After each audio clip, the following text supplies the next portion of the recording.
Kakinada rural మండలం కొవ్వూరు గ్రామంలో వేయించేసిన శ్రీదేవి భూదేవి సమేత శ్రీ వెంకటేశ్వర స్వామివారి ఆలయంలో తృతీయ వార్షిక సప్తాహ మహోత్సవాలు ఘనంగా ముగిశాయి. గురువారం కలశ ఉద్వాసన, విశేష శాంతి హోమం, మహాపూర్ణాహతి, అరవ పాండురంగరావు బ్రదర్స్చే మహాన్నదానం నిర్వహించారు.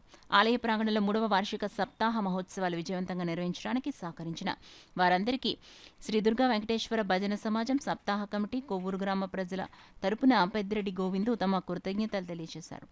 ఈ కార్యక్రమంలో బిరుద బాబ్జీ, మేనేడు దుర్గారావు, భావశెట్టి వీరబాబు, అరవ శ్రీనివాస్, కరెడ్ల శ్రీనివాస్, కొండపల్లి రామచంద్రరావు, ముమ్మిడి చిట్టిబాబు తదితరులు పాల్గొన్నారు.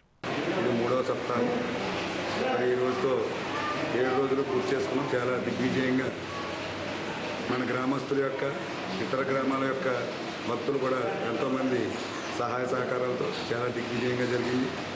7వ రోజు ఈరోజు అన్నదాన కార్యక్రమం అరవా బ్రదర్స్ గ్రామస్తులు అందరూ సహాయ సహకారాలతో కూడా చాలా గొప్పగా జరిగింది. వాతావరణం అనుకూలించకపోయినా భక్తులందరూ వచ్చి స్వామివారి తీర్థప్రసాదాలు తీసుకుని స్వామివారిని దర్శించుకుని అందరూ స్వామివారి ఊరేగింపులో పాల్గొన్నారు. వారందరికీ మా గ్రామం తరఫున, కమిటీ తరఫున అందరికీ కూడా హృదయపూర్వక ధన్యవాదాలు తెలియజేస్తున్నాను.